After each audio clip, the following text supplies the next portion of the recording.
Awalnya gua agak meremehkan mengenai film Nawila yang satu ini. Tetapi pas gua tonton film ini dari awal, pertengahan, akhir, kesan pertama gua adalah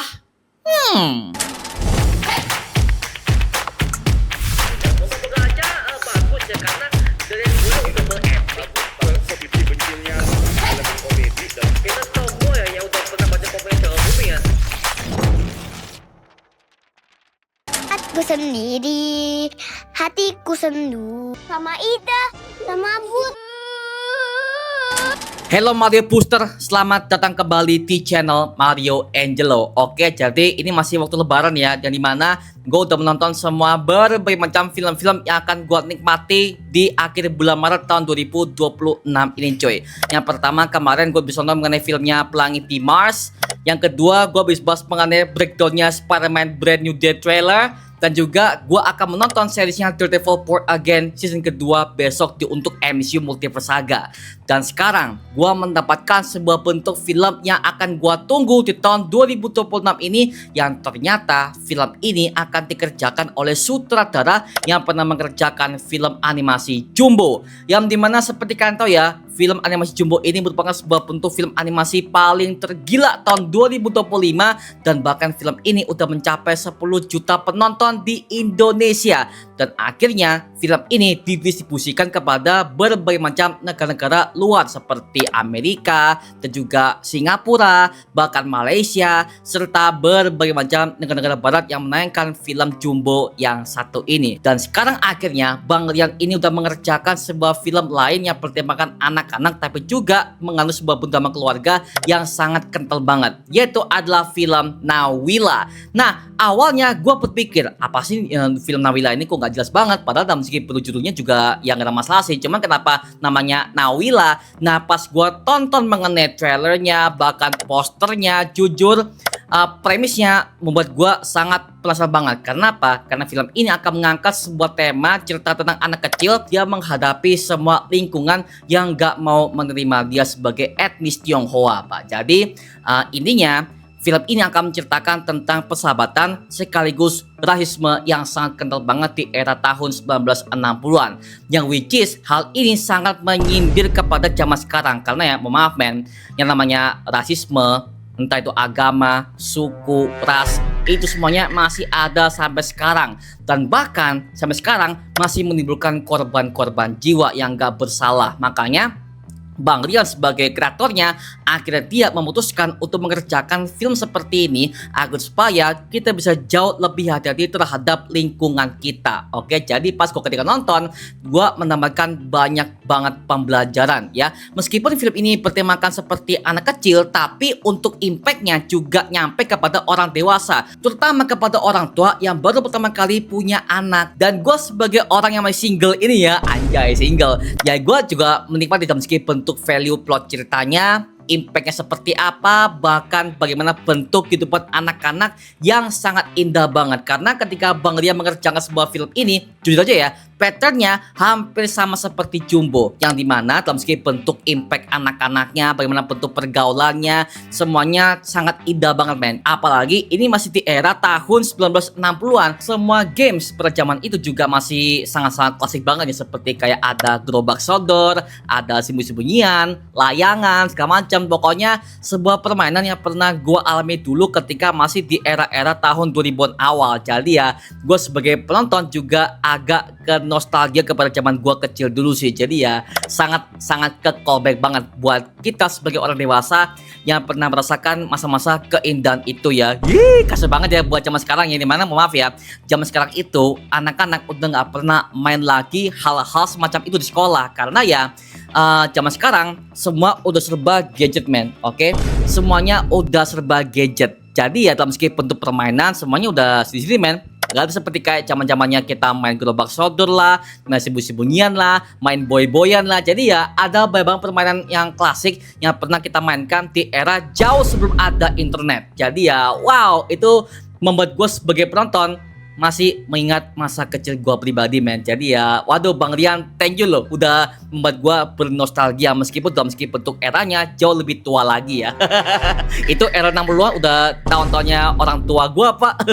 Tapi mengenai filmnya Nawila ini ya, dalam segi bentuk pertemanan dia sebagai anak yang ceria dan juga udah punya banyak banget persahabatan segala macam, mengenai circle juga oke-oke aja, bahkan dia termasuk anak yang ceria kepada semua tetangganya. Tapi problem mulai muncul ketika Nawila udah masuk sekolah, karena ya ketika Nawila udah mencapai 5-6 tahun dia belum sekolah. Karena apa? Karena dia masih homeschooling dari ibunya, dan ibunya adalah orang yang sangat ketat banget untuk mengajari anaknya, yang dimana sebelum dimasuk TK aja Nawila udah bisa baca, udah bisa menulis, baru bisa menggambar. Nawila ini udah bisa semua, dan tekniknya udah melampaui semua anak-anak TK yang masih sekolah saat zaman itu ya. Dan hal itu akhirnya membuat semua anak-anak di sekolah itu dan juga guru-gurunya jadi makin benci kepada Nawila yang satu ini. Ditambah juga itu adalah orang Chinese Tionghoa Indonesia yang notabene itu masih kental banget dengan namanya rasisme agama dan juga suku serta ras, oke?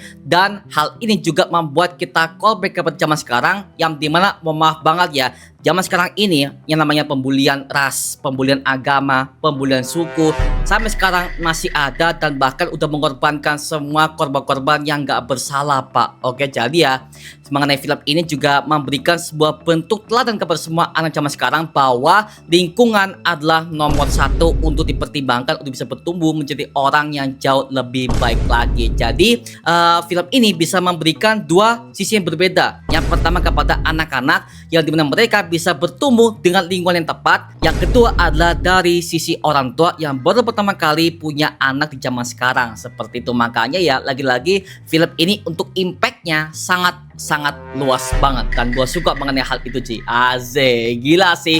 Deadline numpuk, kerjaan gak habis-habis, kepala udah panas, badan udah capek, dan perut ikut minta diisi nih. Indomie, mie instan dengan bumbu khas yang selalu pas di lidah, tinggal rebus beberapa menit, campur bumbu lengkapnya, dan langsung jadi. Hangat, gurih, dan selalu bikin mood balik lagi. Karena di tengah deadline yang cepat, enak, dan praktis cuma Indomie. Indomie seleraku.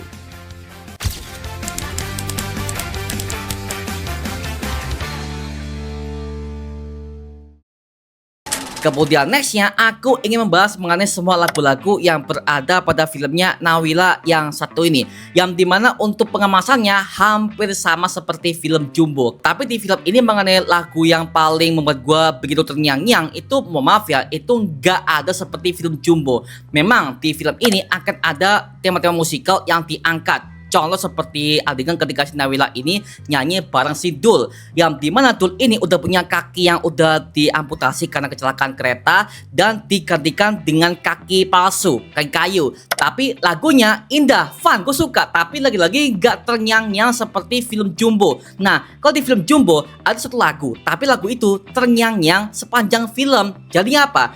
Jadinya ikonik. Akhirnya takkan ada akhir. Nyanyian ini bukan sekedar nada, bukan sekedar cintaku dari hati. Tapi di filmnya Nawila ini ada banyak banget lagu, tapi mohon maaf, tidak semuanya memorable buat gua pribadi. Karena apa? Nggak terngiang-ngiang, pen. Tapi di film Jumbo, satu lagu aja itu terngiang-ngiang, Pak, sampai sekarang. Makanya ya ketika di film Nawila ini, gue mohon maaf untuk lagu-lagunya itu nggak bekerja yang indah buat gue pribadi. Meski bentuk nadanya, aransemennya ya biasa aja sebagai bentuk lagu-lagu yang masih terkesan seperti kayak lagu anak-anak banget, tapi nggak memorable. Itu sih, jadi ya kalau dibandingkan sama Jumbo ya maaf, Jumbo lebih oke sih meski bentuk aransemen musikalnya seperti itu, oke?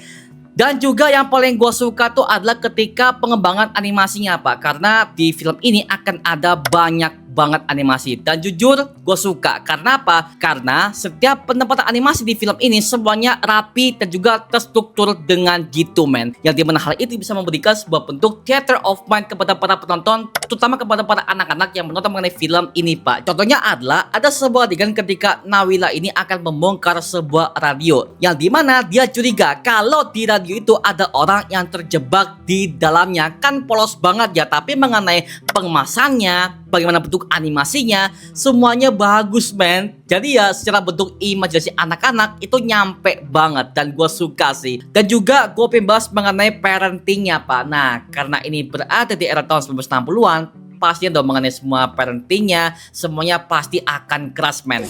Mila, jangan buat mama marah ya. Yang dimana ketika Nawila akan melakukan sebuah bentuk kesalahan yang berat, dia pasti akan dihukum oleh orang tuanya. Dan jujur itu merupakan sebuah bentuk didikan VOC yang pernah gue alami di masa-masa kecil gue dulu ya. Karena mau maafin, gue juga pernah mengalami hal seperti itu, bahkan cukup lebih parah pak. Yang dimana gue pernah menyembunyikan sebuah nilai ulangan gue, dan ketika ketahuan gue langsung digampar habis-habisan oleh ibu gue pak.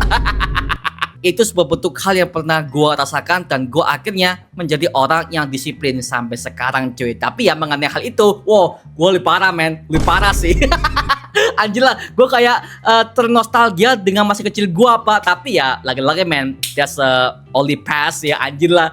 Tapi mengenai momennya gue sangat ke-trigger banget. Akhirnya hal itu diangkat kembali kepada film Nawila yang satu ini. Dan bahkan film ini wajib kamu tonton sekarang juga, oke? Mumpung masih lebaran, dan mumpung mungkin kamu-kamu yang masih di rumah aja dan gak kemana-mana, tolong deh filmnya Nawila yang satu ini. Dijamin lo pasti akan bercucuran air mata pak, karena ada banyak banget drama-drama bagus yang bisa kamu nikmati sampai sekarang. Oke, mantap Nawila, good job Bang Marian, dan juga good job buat animatornya, CGI-nya, bahkan semua aktor-aktornya, talentnya, scriptwriternya, kalian semuanya gokil banget men. Dan gua jamin film ini bisa akan menyaingi filmnya Pelangi di Mars. Wow, gokil sih. Hahaha, good job, good job, good job. Dan skor mengenai filmnya Nawila ini gua kasih skor sekitar 8,9/10. Dan kalau misalkan akan ada sequelnya, gua pengen Nawila akan dikerjakan seperti kayak Dilan ya. Ada Nawila 80-an, ada Nawila 90-an, atau mungkin Nawila versi tua mungkin kalau ada. Kalau ada nih. Tapi kita nggak tahu bagaimana bentuk konsep Bang Rian ke depan seperti apa. Tapi so far mengenai film kedepannya, gue pengen mengenai musikalnya akan dibuatkan lebih ikonik seperti film Jumbo kemarin. Karena mau maaf men, di film ini bagus, cuma sayangnya musikalnya itu nggak memorable buat gue pribadi. Jadi ya mungkin meski bentuk musik akan dipertajam lagi kepada project dia berikutnya. Nah sekarang gue serahkan kepada kalian, gimana pendapat kamu mengenai filmnya Nawila yang satu ini? Tuliskan pendapat kamu di kolom komentar di bawah, dan kita bisa diskusikan bareng seperti biasanya. Oke? Nama gua Mario Angelo, dan sampai ketemu di video berikutnya. Adios dan thank you semuanya. Dadah.